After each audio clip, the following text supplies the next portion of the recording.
Yep. Good. Did you want to have one here for Q&A? Maybe just these two? Up to you. All right. No, I think Dean Moss. Give it to him. Okay, no problem. And we're going to need one. Need a handheld? Okay. So Oh, she should we're give already- hers How to about, you. how about Hello, hello. after you speak, I'll come and get it I'm from going to you. go round hand. Okay. side. That works. Do you need me to make that wire shorter for you? Are you okay? That would Okay. be great higher, actually. No, I'm sorry. It's the wire. Oh, the wire. I cannot make it. I could. No, yeah, make it higher, I'm saying. This is for bitches, like you. Yes. I could make it higher if we were in Blacksburg. I have a podium for that reason. Or bed risers or what did Engineering, you want to make it magically higher. If I was not flying in from Atlanta, I would have a podium. I think I'll just Oh. stick this. Yeah, it's kind of ridiculous. I was telling my former co-chair that the hammer he gave me as a joke, that was the hammer that came down on all the hotel staff. And it was like, we use all the time in our new fancy we love it. It was built to hold makeup and nail polish. But it's black, not the pink one. It has all these little things. But I'll come and get that.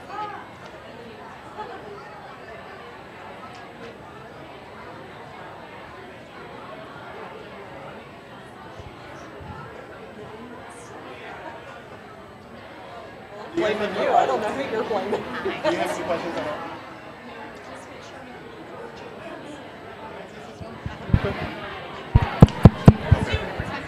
I'm sorry? I am the dean of the College of Science. And yes, I'm the moderator.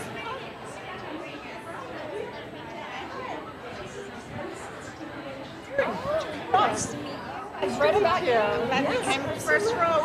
Nice to meet you. Engineering belong What is it? You have a really good relationship. I'm glad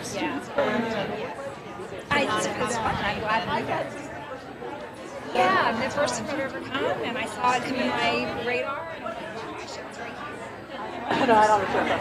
Coming up Monday, and it's right down the street. So I'm like, yeah, I'm excited. Arcadis, which is down the street here. So, really fun. Looking forward to it. Solid engineering and consulting, and a little bit on the utility side. Yeah, it's been fun. This is great. I can't this one. You have to say it's great.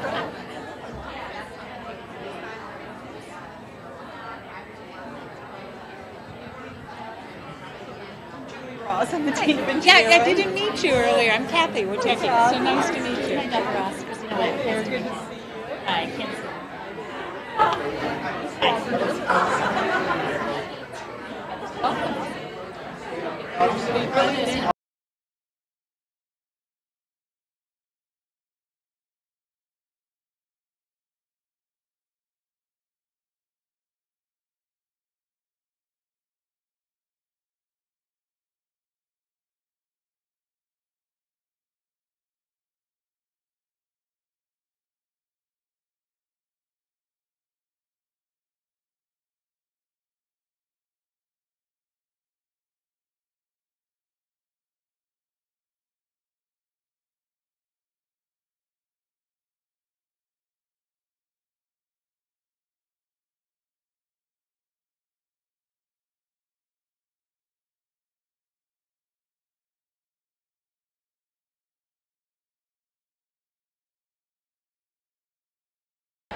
Try not to fall out of these. I know, right? I'm like, And then we figure out how to gracefully sit in the bar.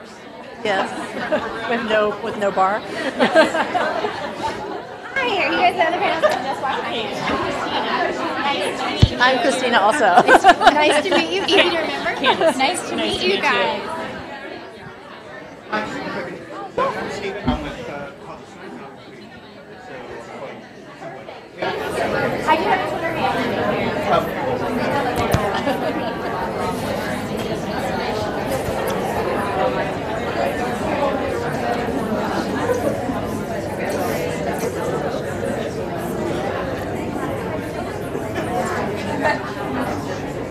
All right, welcome.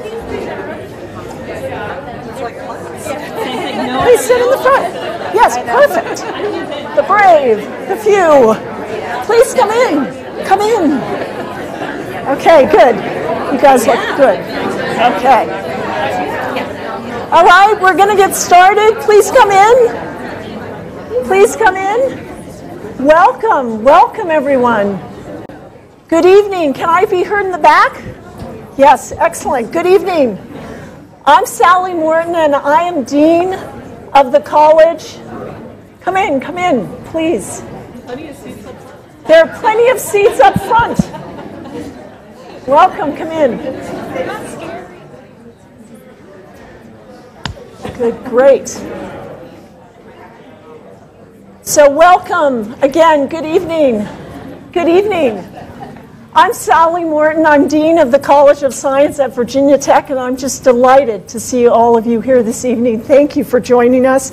I'm thrilled to have you here with us tonight as we discuss the important topic of women in STEM.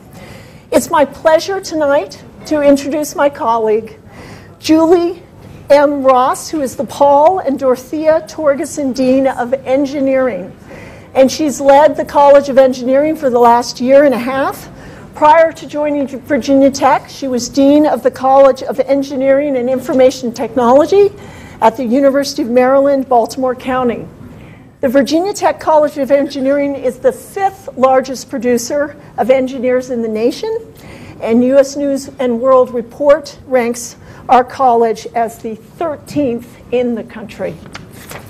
Dr. Ross is a member of the Executive Committee of the Global Engineering Deans Council, working to advance engineering education, research, and service globally. She's also one of the directors of the Engineering Deans Council Executive Board for the American Society for Engineering Education. She holds a bachelor's degree from Purdue University and a doctoral degree from Rice University, and both are in chemical engineering. So please join me in welcoming my colleague and my friend, Julie Ross.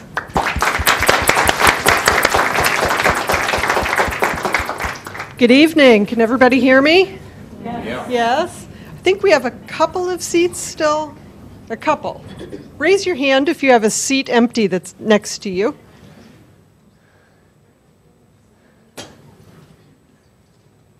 I love that we have a full house tonight. This is fantastic.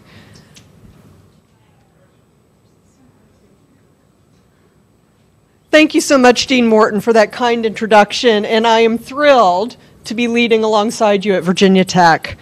I just want to share a few remarks with you tonight before we get into the really exciting part, which is listening to our panelists tell us their stories and to share their wisdom. But I want to share with you some of my thoughts and experiences of being a woman in STEM. And one of my earliest inspirations to pursue engineering before I really even knew what it was, quite honestly, was astronaut Sally Ride, the first American woman in space. And in high school, I was fascinated by her mission and her role. I was in high school when Sally Ride first launched, her first mission. And it was a really big deal, and it caught my attention and my imagination. And I paid attention to her and her career from that time on. And as I got to be a little older and as a graduate student, I really wondered, how did she get there? Like, what path did she follow? And what should I be doing so that I can do something really exciting like that too with my career? Now, I'm a dean, I'm not an astronaut, right? So, we can question how that turned out. But I wondered about that. What's her path? How did she do what she did? And as I got a little bit older, with a bit more maturity and a bit more experience, I really started to wonder who mentored her and supported her along the way. So many of us here tonight have experienced being the first at something, or the only in the room. And I want to share some of my experiences. Through 9 years of undergraduate and graduate work, I had one female faculty member as an instructor. Not one in STEM, one total in 9 years. At my previous institution, I was the only female department head of a STEM department when I took the position in 2006. There have been no others since. I'm trying not to take that personally.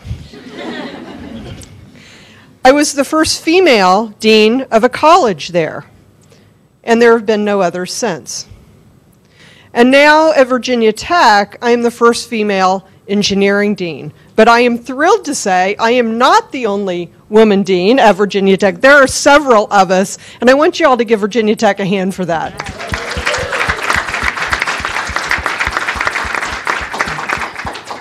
So let's just say I can relate to both the opportunities and the challenges that face women in STEM. And I know my story is not unique. This is something many women before me have experienced, that many of you are currently experiencing and will continue to experience long after I'm gone. It's not always an easy road, as you know, and there were certainly times when I've been challenged needing to prove myself one more time, of being qualified to sit at the table, qualified to lead, right? I think some of you have likely experienced that as well. And even though those times are fewer and farther between, for me these days, they still exist. It still happens. However, I remain steadfast. And I want to talk a little bit why that's so important, why it's important to stay in there and to continue to do what we do at every level. It's important because the programs we lead are more successful when there are diverse perspectives in the classroom and in the field and at the table making critical decisions. To solve the 21st century's biggest problems, we have to innovate, we have to be creative, and we have to do things differently than we've ever imagined. The best way to ensure that level of creativity and problem solving is to have people coming together from all different backgrounds, with all different life experiences, bringing all different perspectives to the problems. From my own experience, I know that our students are more successful when they feel supported and included in their community. That was certainly true for me, and I see it now today with my own daughter who's studying computer science. It's been the people who worked with me and mentored me along the way who have helped to mold me into the researcher and administrator that I am today. And by the way, most of those people have been men who have been incredibly supportive of me in my career. Those are the reminders that help me stay the course today. Women in STEM need that from the community and from fellow women and men in the field. I am so proud that Virginia Tech Engineering has an amazing community for our first-year engineering students. Hypatia is a living learning community where our female undergraduates live together and are mentored by upper-class students. Named for Hypatia of Alexandria, Egypt, the first notable female mathematician, the community hopes to inspire our female engineering students to ensure successful outcomes. Virginia Tech is making inclusivity a priority. And if you're following the university, you will have seen over the past couple of years a whole lot of attention that inclusivity is getting on campus. You being here, supporting fellow alumni of Virginia Tech and women in STEM is important. It means it matters to you, as it does to Dean Morton and to me. So I appreciate you all being here. I appreciate the panelists for sharing their stories and thoughts, and I appreciate you all continuing to push the limits of your fields. At Virginia Tech Engineering, we are also pushing the limits. You may have heard that we're pretty excited to be developing a new innovation campus just down the road from here. You know, we already span much of Virginia from Blacksburg and Roanoke to the greater Washington, D.C. area, but the innovation campus in Alexandria is going to create an even bigger pipeline of talent to this region and across the Commonwealth. It is absolutely critical that that pipeline we build is diverse. Absolutely critical. We know that we need the best talent, the best faculty, and the best graduates. We need fresh ideas, new tools, and powerful partnerships. We need to confront the challenges of today and prepare for the challenges of tomorrow, many of which we can't even imagine yet. By investing in the Washington, D.C. area even further, we're building upon our rich history and strengths with a bold and exciting vision for the future. And I hope you're all as excited as I am for this once-in-a-lifetime opportunity for Virginia Tech. So, Dean Morton, let's get started. What do you think?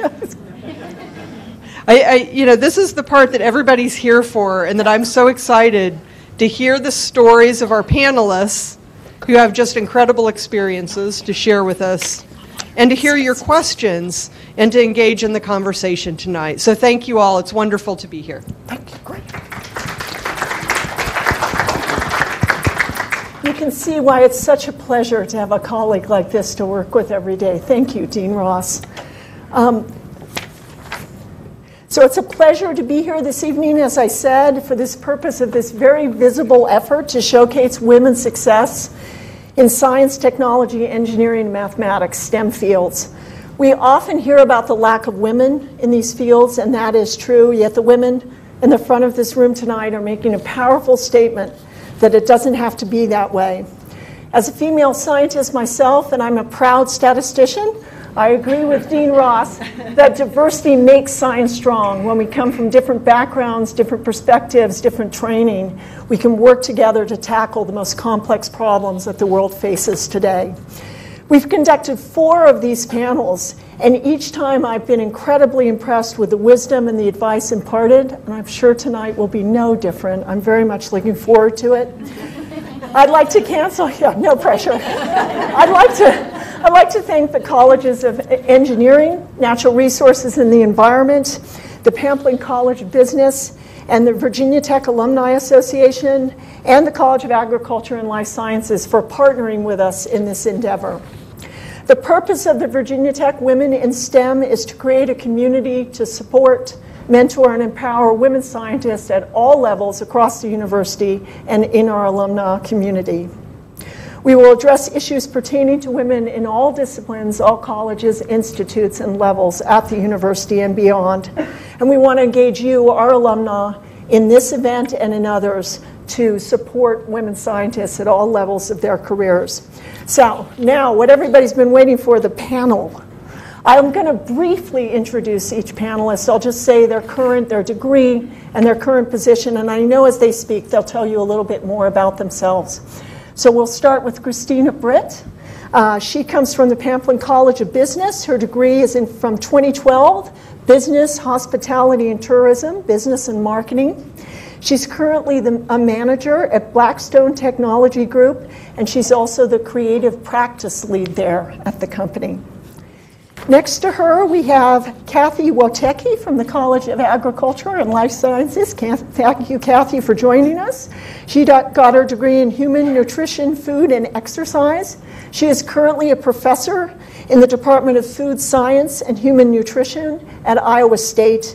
And she's a former chief scientist and undersecretary for the U.S. Department of Agriculture's Research, Education, and Economics Mission Area.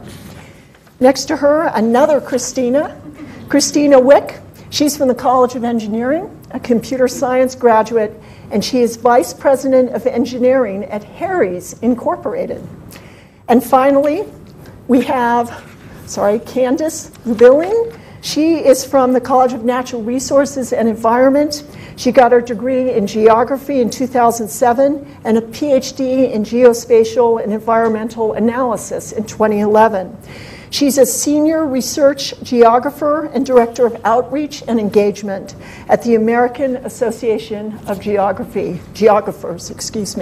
So you can see we have a breadth of experience, truly impressive. Thank you for joining us. So I'm going to start with a question, but several of you I spoke to out there, and I gave you an assignment to think of a question. So your questions are the most important thing, but I'll start with a question just to get us going. So here's the question. What attracted you towards your field, and how can we encourage more female students or young alumni to pursue a STEM career? So who would like to start? Yes, please. All All right, it'd be awful if I can't turn on the technology in a women in STEM panel. Yeah, right. So for me, it's pretty simple. I like maps. Yeah, it's that simple. I like maps, right? I was like, oh, how can I do more of that?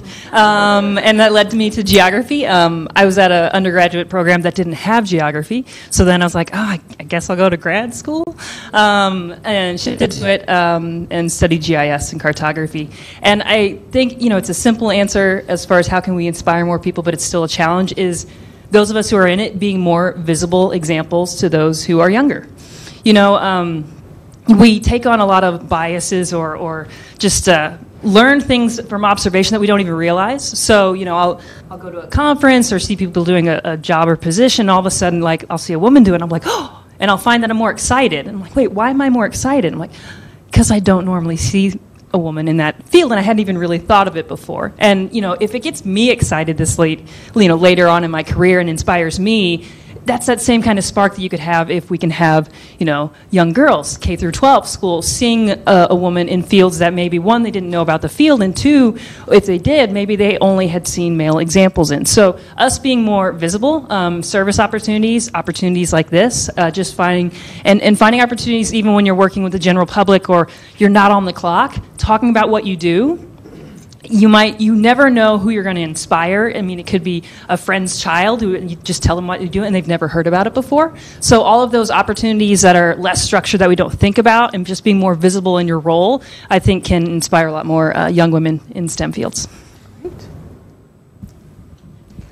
So for me, I had a pretty non-traditional route into computer science. Actually, when I was 16, I grew up in this DC area. My father did a lot of government consulting, so I went to work with him a lot, summers and weekends, and I started taking on contracts myself when I turned 16. So I worked at the National Archives doing data entry. I worked at the FCC doing web development for antenna applications. But one summer I got stuck doing paperwork and closing out contracts. And I found that some contracts were really late, cost the company a ton of money, and just poor performance there from that perspective. And some were delivered really early, and the company made tons of money on it. And then, literally no lie, I watched a guy quit, or at least leave, and the office threw a party because they were so happy he was gone.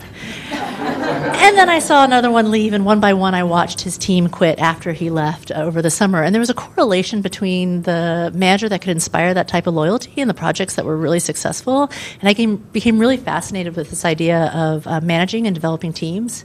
And so I decided I wanted to be a manager. And so I was like, well, what am I going to manage? And I was like, well, I'm decent at some of the software development stuff, so how about I manage software developers? And if I want to manage software developers, I have to be one first, which then led me in go to Virginia Tech and get my degree in computer science. So, as far as what I think too, I do think it's a lot around the visibility and giving back to the community, and really kind of getting I think the K through 12 is really a key age. I remember my daughter, when she was 7, came home from school and told me that she couldn't program anymore, and I asked her why, and she said, well, the boys at school said girls don't program, they're not good at it. And I was devastated, and I was like, that was enough right there to discourage her and not make her want to program anymore. Turned that around and told her, no, and we can actually be better programmers than the boys, so let's show them, kind of thing. But I think it's that kind of being able to touch people, share with your friends, the more non-structured ways. But I also think too, it's breaking that bias, giving girls Legos instead of Barbies and American Girl dolls, and trying to really encourage them to build, and that math is great, and to kind of encourage their passions in those spaces. Great. Well, I think the short answer is I went where the money was.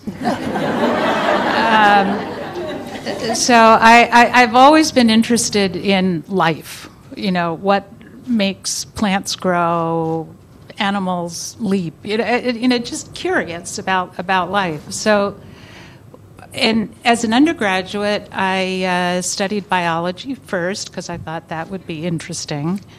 And then the more I got into biology, I realized I needed to understand chemistry in order to understand the biology. So I ended up getting a double major in biology and chemistry and applying to Virginia Tech in biochemistry, thinking, well, that would be the next logical step. And when I started as a graduate student in biochemistry, I did not get an assistantship. And it took a little while to figure out, that most of the other students had an assistantship who were all male, and I didn't. And this is 50 years ago. So I went around to other departments within Virginia Tech. I went to the biology department, the chemistry department, and something I had never heard about before, human nutrition, and was accepted by all of the departments. And the Department of Nutrition said, we'll give you an assistantship and we'll give you a full tuition grant. And you can study as much biochemistry as you want. That'd be fine. So I went with the money. And it has actually, for me, been the most wonderful decision because it brought me into a field that has large elements of human health, large elements of food security, this whole universe of really important, relevant problems to work on. And it's been a wonderful career path. Great. You have one. Now it's on. Okay.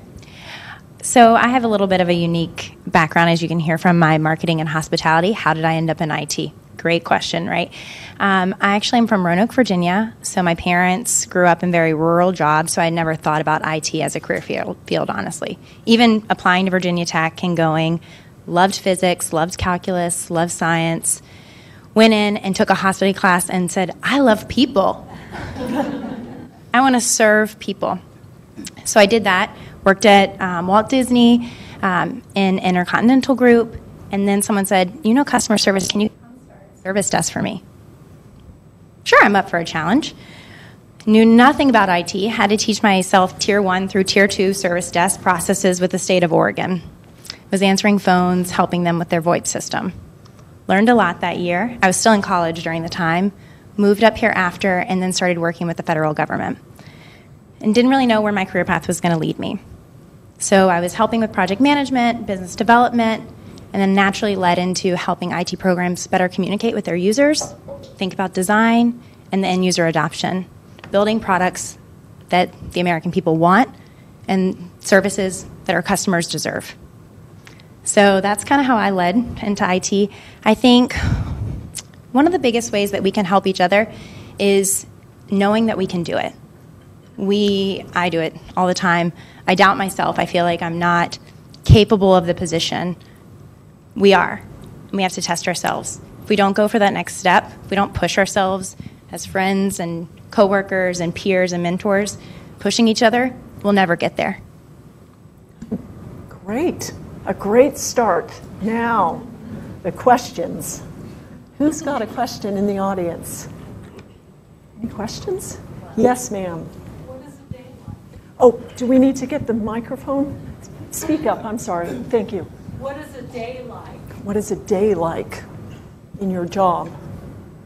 Or in your life, really? I mean, the job isn't your whole life, right? Anybody want to take that one on? Yes, Christina. So my days vary a lot.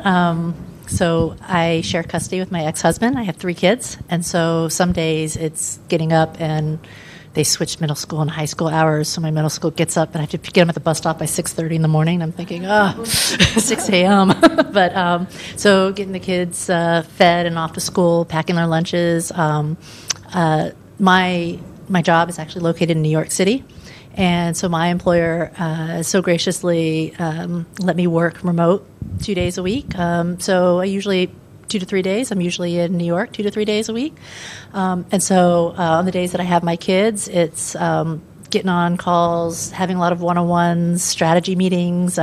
Today we had a 2-hour strategy meeting about expanding in Europe and where we might consider opening up offices and hiring talent.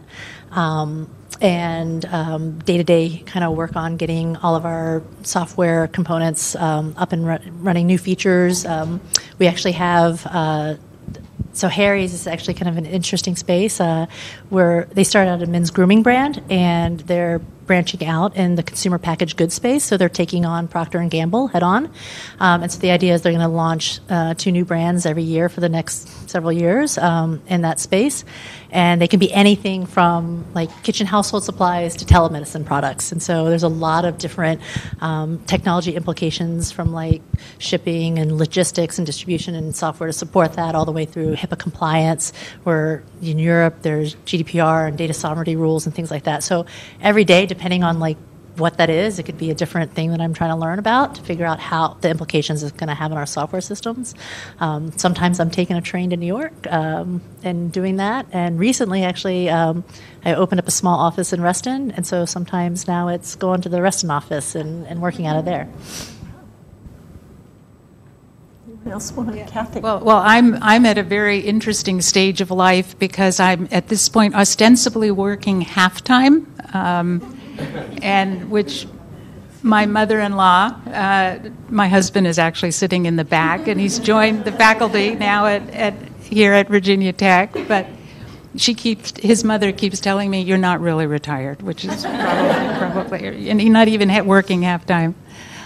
So I'm actually at this interesting stage where I can choose what projects I want to work on. And so I'm only working on programs I like and projects I like. And I've just come back from 2 days in Costa Rica chairing a meeting of the National Academies of Science here in the United States for a project that is going to advise the Food and Drug Administration about how it can help developing countries improve their regulatory systems for food and drugs. So we had this wonderful 2-day meeting with the heads of the food and drug regulatory agencies in Central America, Brazil, Ecuador, Chile, and Colombia, along with most of all of the Central American sharing the problems that they have and the challenges that they have for this committee that I'm working with to gather information. So I get to choose those kinds of really meaningful projects, and that makes it really fun. Great. Another So I'm really jealous. Oh, I'm sorry. Please go ahead. Please. It's okay. My day is just very different from that.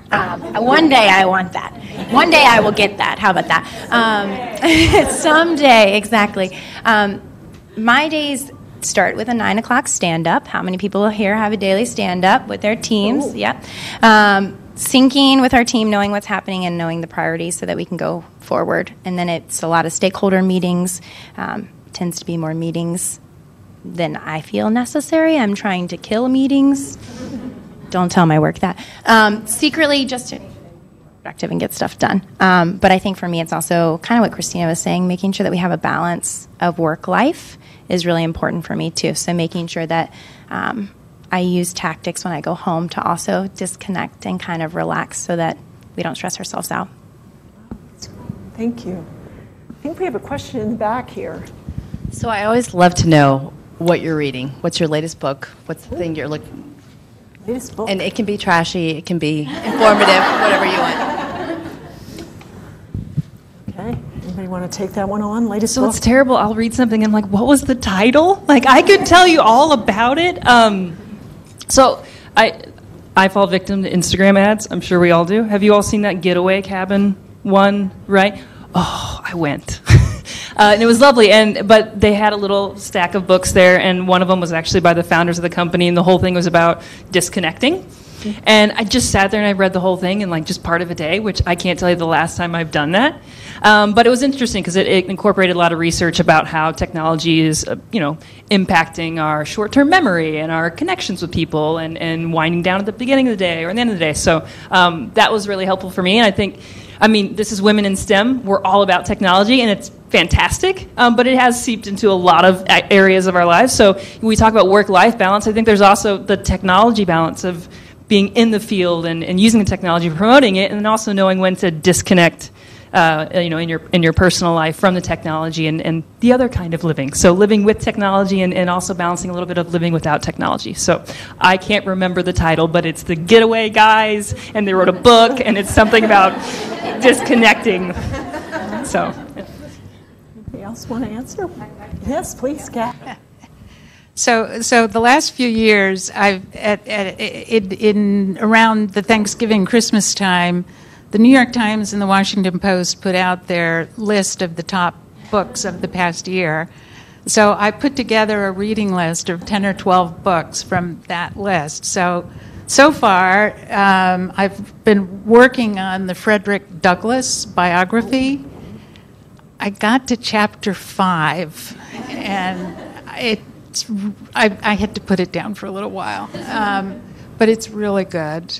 And then I just finished Asymmetry, one of the top novels of last year, and I can't quite figure it out. So if anybody has read Asymmetry, we need to talk. That's great. I'm currently reading The Wife Between Us. It's kind of a thriller book. I tend to go from a professional development to one that I can relax and not know what's going to happen in the end, potentially. So that's one that I'm reading right now. Great. We have a question here. Yes. I think we'll give you a microphone. Thanks. So I think that you hear a lot that the biggest barrier, or one of the biggest barriers to women in advancing their career is that they don't speak up for themselves when they're talking about their accomplishments. And I think, Sheryl Sandberg speaks to that in some of her TED Talks. Women are less likely to apply for a job that they're equally as qualified, but a man would apply to it because he'd have more confidence. And what would you guys say is like the biggest barrier to women, or when promoting themselves, or what are some tips to go about promoting yourself in the workplace, and how to have those kind of discussions? It's a great question. The first thing I would say is don't say sorry. We tend to start a lot of conversations with, "Oh, I'm sorry. Can I bug you for a second? I'm sorry." We don't need to apologize. You're working with them. So stop. It's something that I try to actively work on. So during the day, think about how many times you may say sorry or apologize for something. I even do it in emails. I'm like, "I apologize. This was 5 minutes late."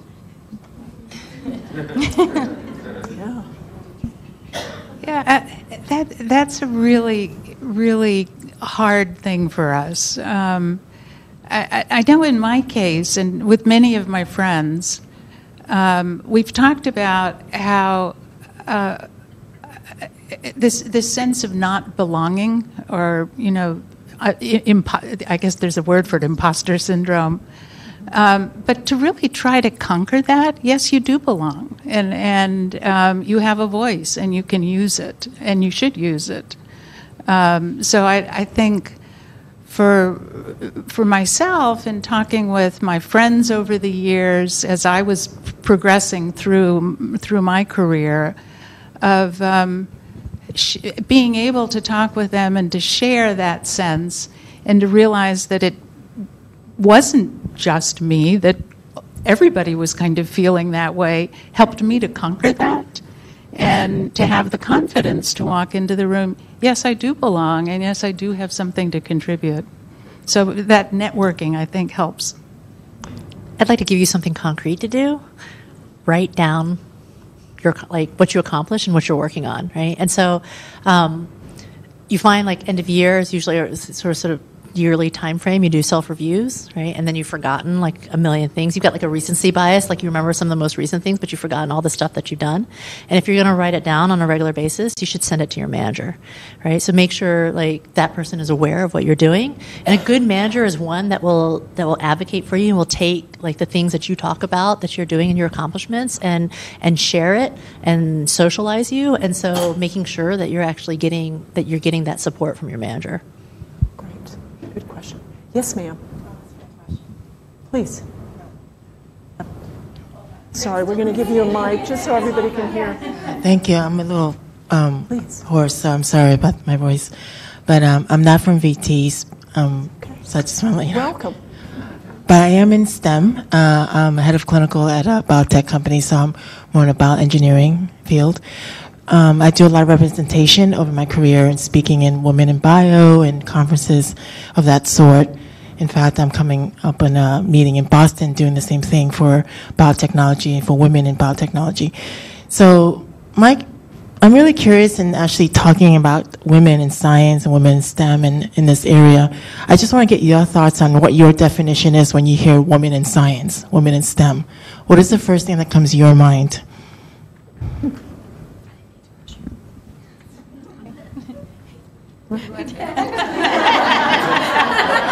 Well, so the first thing that comes to my mind is the diversity of the STEM fields. Yeah, so, you know, at the time that I was at TAC, the Department of Nutrition was in the College of Home Economics. And, you know, when people don't think of a STEM field arising in home economics, but they are. Just the variety of the fields and the variety of the different kinds of problems that can be addressed through application of science. It was kind of a carousel of images, and I was like, I mean, there was numbers and people in labs and people, you know, doing programming and people in the field collecting data. You know, I'm in geography. Part of the reason is I wanted to specialize without specializing. So I was in sociology and anthropology. It's like, oh, you study people. That's really broad. And I'm like, oh, you study everything that has a spatial component. Geography, it's even broader. So it's the same thing when people ask me what is a geographer. I'm like, what is it not? It's a number of things. So yeah, it's so broad, and there's a scientific aspect to, I mean, virtually absolutely everything we study. So yeah, it's a number of images all at once. It's a great variety, and I want to be all of them at once. So yeah. Yes, ma'am. Yes. Thank you. Since technology is exploding at such a rapid rate, I would like to hear from you how you keep yourself current in the technology in your field. How do you keep up? And how important is that compared to wisdom and life experience? Well.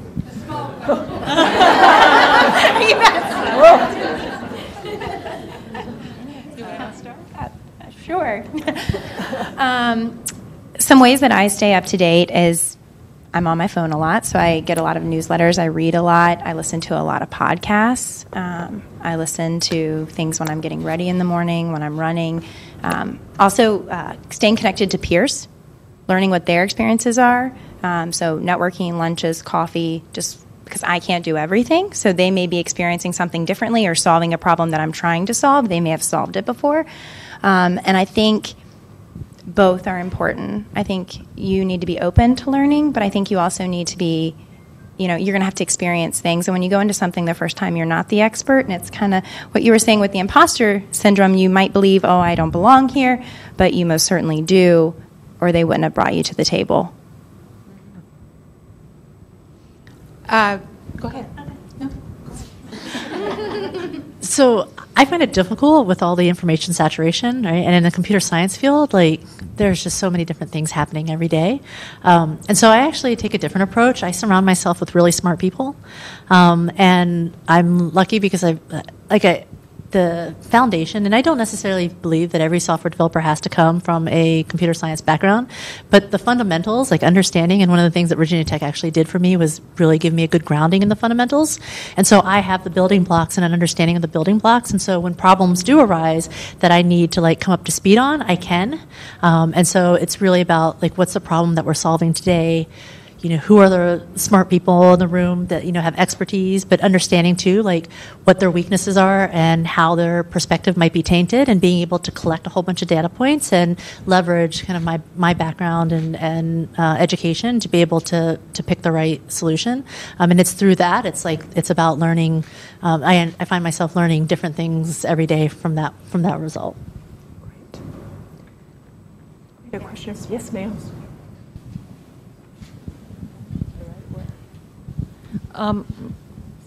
Is it on? Okay. My question for you guys is, basically I've worked for the DoD for 15 plus years. It's a very male-dominated society. Even the civilians tend to be retired military men.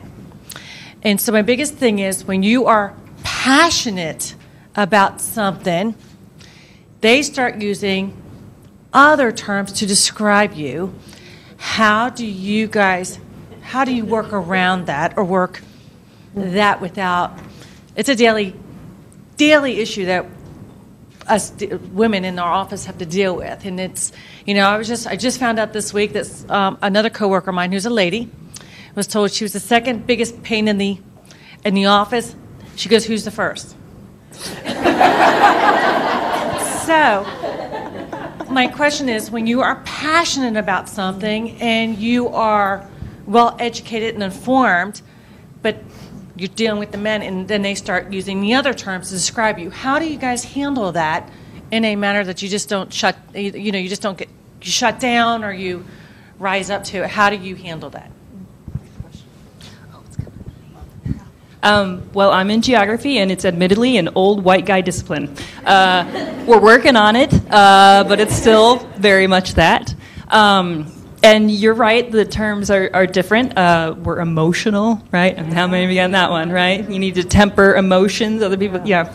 So it's hard because it's the fight or flight, right? Flight being you want to shut down, fight you almost want to just immediately argue back on the point. I just always try and center myself on the work product and the work, right? Bring it back to whatever we're meeting about, talking about, and turn that whatever statement back into the focus on the question and the product. And if you're there and prepared, and I know you all are, and you know your stuff, and you keep focused on that and proving that, it's not going to change them the first time, and it's not going to work every time. But it keeps you centered on why you're there, and eventually that's why you're all there. And hopefully they will turn their attention to that. But thanks for bringing this up. I think this is definitely something that a lot of people face. And just to add to that, I think you're absolutely right. The memory came to me of a meeting that I attended at the National Academy of Sciences Beckman Center in California on the day of the Clarence Thomas hearings. And it was a typical National Academy of Sciences meeting with, about 85 people at this one.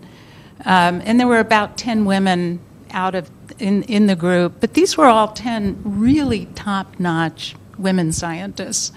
And one of them came to me at breakfast and said, I have a rental car, and when we take the coffee break, I'm going to go out and listen to the radio and what they've got about on the hearing, because they were going to be broadcasting the hearing.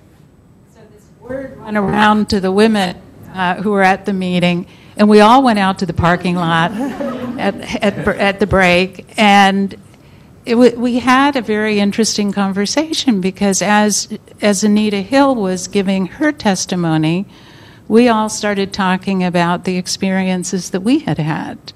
And it turned out that all of us had had something similar or worse that had happened during our graduate school or work careers. And all of us had done exactly the same thing. Was, continued to do what we were doing. We hadn't talked about it. Some had found a way to sidestep or, get out of the situation that they were in. But I think that the times have changed, and the ability now that we have to confront these kinds of situations in the workplace with the kind of HR support that institutions are providing, we do have a better environment. But you need to keep the attention on the work, and also continue that networking, because sometimes you'll find out that it is a systemic issue and something that can be dealt with, and that your HR group should be helping you with. Great. Dr. Rahman. Question. Okay, I think the logical follow-on to that question is, what should men do to improve the environment for STEM, women in STEM?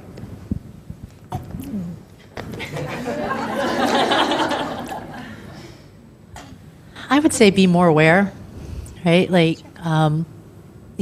Just having that awareness, and noticing, do you tend to cut off? Are you cutting people off? Are you like, how do you develop that? I mean, I would say one of the things that we can do as women, like, I think we should embrace it, our passion, and use data and logic to kind of present our arguments, right? It's really hard, right? And so on the other side, that means men have to be more open and receptive, and so to the fact that there are different ways to approach a problem, and there are different perspectives, and they're important, and then advocating for other women too. Like, if you're in a meeting and you see somebody else, like, cutting a woman off or like discouraging her from pursuing it, like, call them out on it, right? Because the more that we have like awareness and that we're actually hold people accountable for their actions, the better things are going to get. Yeah, I was going to say something very similar to what you said, Christina. I think speaking up, being there, supporting that. If you see something, say it. It's not cool to do that. It's not. Did you realize that when you did that, you may have made her feel inferior, or you may have done these things? If you see it as a male in the office, I think also going to the woman and maybe being like, "Hey, I saw this. Did you take it the same way?" Because maybe she was fine, or maybe she wasn't fine, and knowing that she has you as an ally is really important as well. So I think speaking up.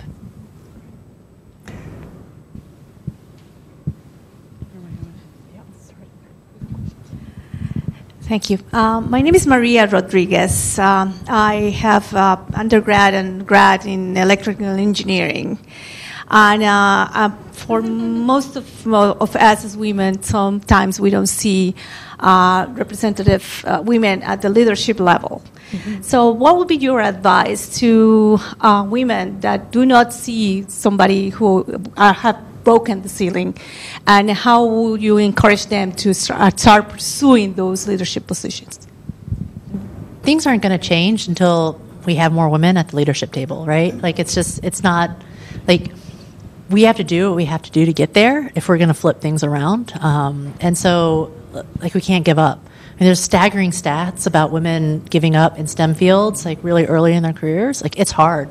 It sucks. I'll tell you, there are days I've spent, like, hiding in the bathroom crying and, like, putting my face back on and get back out there and feeling like I was in high school all over again. But it's just like, I look at my 2 daughters and I'm just like, I've got to do this for them, because I want the workplace to be a better place for them when they go into it. And so it's really, as much as it sucks, eventually, like, it'll happen. Like, it was really discouraging for me, like, even breaking into the management layer. And I've worked at a variety of companies. I was at AOL for 14 years, at Amazon for 2 years, at PayPal. I ran Venmo for 2 years. Now at Harry's, like, this is the first time where I'm on an executive leadership team and we're almost 50% women. And I've never encountered anything like that. And so when you can find a place like that too, we have a choice on where we want to be. Right? And so, like, we can start to be picky and choosy about what we want to do, and, like, starting to seek out those employers and those cultures that really do kind of foster, a positive environment. Well, one of the things that I found very helpful was being active in my professional or scientific society. And there are different kinds of organizations. Some of them are business-based, some of them are science-based, but being active in the scientific society, I met other women like me at my stage of career, and we were able, to be friends, to support each other, so seeking out those kinds of organizations where you can network with other people is really helpful. I'll second that, because I work for such a society. But it's true. When we have our annual meeting, anywhere from like 7,000 to 9,000 geographers from all over, and they make new friends throughout the week. You have undergrads from all over meeting each other, but you also have women geographers coming together and having sessions and socials and that kind of thing. And, again, starting with that, sharing the common experience, the common struggle, and then you shift to, okay, well, what works for you and what works for you, and then you learn from each other and go from there. So, yeah. We had a question here. Yes, ma'am. I have one quick thing to add before that question. I think also with the associations, finding out what those people in those positions have that you don't have yet and figuring out how to get it. If it's management skills, join an association, start managing something, get those skills, prove it, and then people in your network, you'll start, receiving accolades for things that you're doing, and people will recognize that, and then that'll help you also make the case to your leadership because they'll see it around. Good. Yes, ma'am. Hi. So I'm curious, do you have mentors, and do you find a mentorship relationship useful in your career development? Most definitely. At Virginia Tech, my mentor was the dean of the College of Home Economics, who took an interest in me, and my first publication was on a project with the dean. Yes, I had one really important mentor while I was a graduate student. And what's really nice now is that in so many organizations, there are really either mentoring programs or a lot of encouragement that senior level people have as part of their jobs, mentoring those who are coming up in the organization. So I really like the fact that, in so many different organizations that there are those mentoring, formal partnerships that are set up. And I don't see that so much in academia, but I think that has been becoming more prominent. But certainly within the federal government agencies, those mentoring opportunities are really, they're out there. They're very, very much built into the training programs. I would definitely say I had advocates and influencers, and mentorship at different aspects. I think a lot of the things I learned throughout my career was around, I had one span, 2 years, where I had 7 different managers in a 2-year time frame, which is almost unheard of. I think I learned a lot more about what not to do from my managers throughout my career than having a mentorship relationship. I had an executive, though, tell me when I went to Amazon that, because they have a formal mentorship program, and I found it really weird to just go to this list. It was almost like I was going to a dating site or something, and I'm randomly picking names, and I asked him because everybody's supposed to have mentors and mentees, and I was like, how do you pick a mentor? I've only had these organic ones. And he gave me really good advice. He said, think about what it is that you want to accomplish in a mentorship relationship. And maybe it's not just one mentor, you're talking about 2 or 3. And so for me, it was I need to understand the engineering culture so I know how to promote engineers, because a lot of it's around socialization. And so he was like, you want one of your mentors to be a really senior engineer that has been at the company for a long time, that can then tell you about and kind of provide that guidance. And then I said, I had a hard time going from a first line to a second line manager. What are the things that I'm going to experience that I can start preparing for now when I make to the next level? And he's like, well, you want to find an executive at the company who's been promoted quickly, not somebody who's gone through slowly but quickly, because they're kind of thrown in, and so they probably ran into all the pain points really quickly, and they'll be fresh on their mind, they'll remember that, and they'll be able to provide you guidance around that. And so I think if you can think about what are you trying to get at, because it's going to be something different at every phase, and then seeking out people that can help provide that guidance is really, really important. Question up here. I think we're going to have time for this question and that one, and then we're going to have to end. Hi, Yes, I'm ma'am. Jan Wendt. I'm a 1978 graduate from Virginia Tech in international studies. Welcome. But I ended up working in a technology field for over 20 years in the international satellite communications industry. So you never know from your arts, liberal arts major, where you end up. Just an introduction. Addressing the question earlier, so being in satellite communications industry is heavily male-dominated, and being international, I had to work with a lot of men, colleagues, bosses, as well as clients overseas. And it has a lot to do with communications, learning who you're communicating with, and communicating with was not just one-on-one, but who you're communicating with in a meeting room, for instance. If they're all men, know who your audience is. If they're at the managerial level or if they're your peers, if you know your audience well, you'll be able to establish yourself well. But I wanted to make an offer when you were talking about networking and mentoring. I retired from corporate and founded a networking incubator here in Washington, D.C., and we bring in a very large, diverse experts and people from across industries. And we're right here in Northern Virginia at Tyson's Corner, and we have 3 generations represented in our organization, from the C-suite executives who are automatic mentors, and we have the Gen X, if you don't mind me calling some of you Gen X, people who are doing their PhDs or have had their careers and trying to figure out what to do next, and also millennials, the young professionals that many of you are here.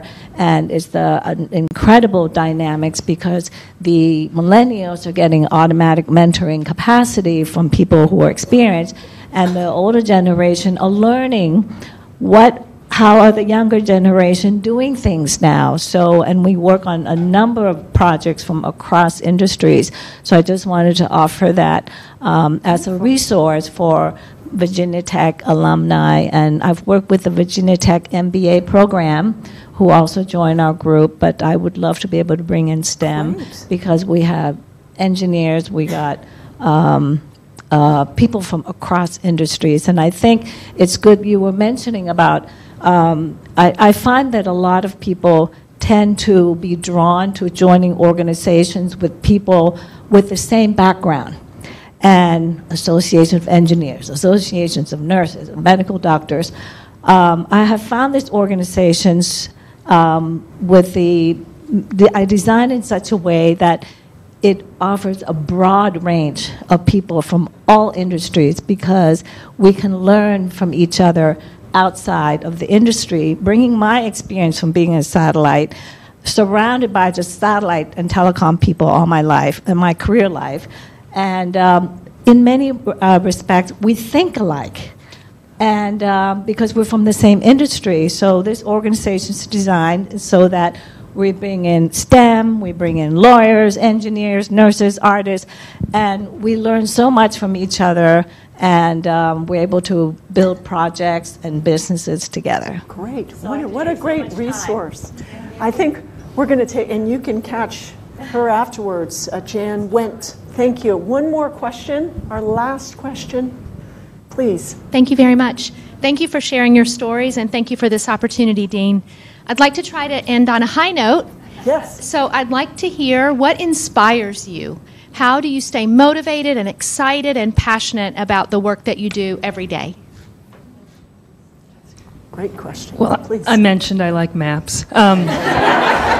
It all comes back to that. So I work as a geographer at Day, and then I have a little side hustle. I'm a maker, and it's all about maps. I actually repurpose vintage maps into coasters, and I design cartography-themed T-shirts. And I know, but the thing about it, what I didn't expect is doing that, and then I learned to go to markets and sell to people and talk. And what I found is I was actually teaching more geography when I was selling products than sometimes I do in my job, and I didn't expect to do it. I was just naturally doing it because I loved it. And so that actually really has reinvigorated, the full-time gig, and which, you can be in a job, an organization that you like, but you can still get stuck in a rut. You can still get far removed from what drove you to be passionate about to begin with. And so if you can reconnect with something, whether it's volunteering in that same field but doing something different, and just find that just talking to anyone and outside of your discipline, and get reinvigorated. So, yeah, make mappy stuff, and it got me excited again.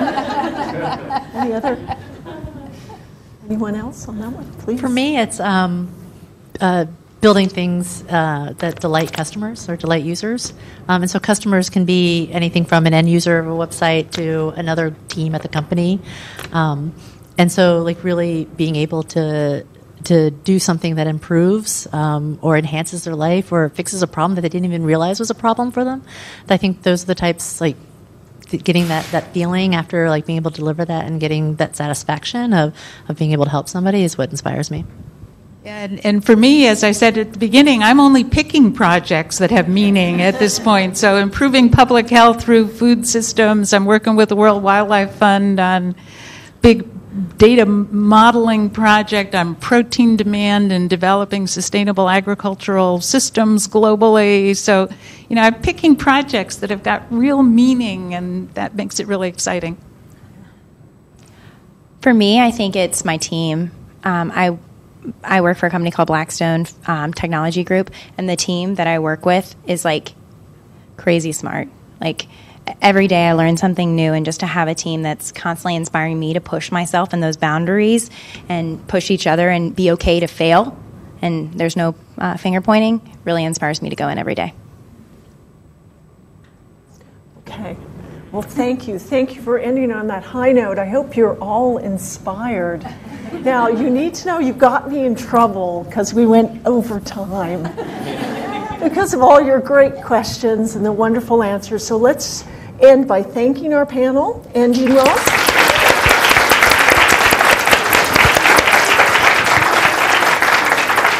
And I'd like to say a special thank you to all of you for coming. We will have time for further networking and food and drink, but we do want to end with some words from my colleague Debbie Day. She's the Associate Vice President for Alumni Relations. Debbie. Thank you very much. Thank you. Thank you for being here tonight. Thank you, Dean Morton and Dean Ross, for this great program. Thanks to our panelists, Catherine Motecki, our Christinas, Wick and Britt, and Candace Lubring for being here tonight. And thanks to you all for attending. We really appreciate it. This is such an important topic, and we appreciate you taking the time out of your busy schedules to be here with us tonight. This is a collaborative effort led by College of Science and Katie, who's been carrying the mic around and is leaving, but she'll wave, and Gwen Harrington, who is out there with our central networking program. And it's collaborative in its nature because it also involves, as you've heard, the College of Agriculture and Life Sciences, Pamplin College of Business, College of Engineering, and Natural Resources and Environment. Truly collaborative effort, and we really we're so happy to be able to bring these programs to you. So as Hokies, this is what we do, right?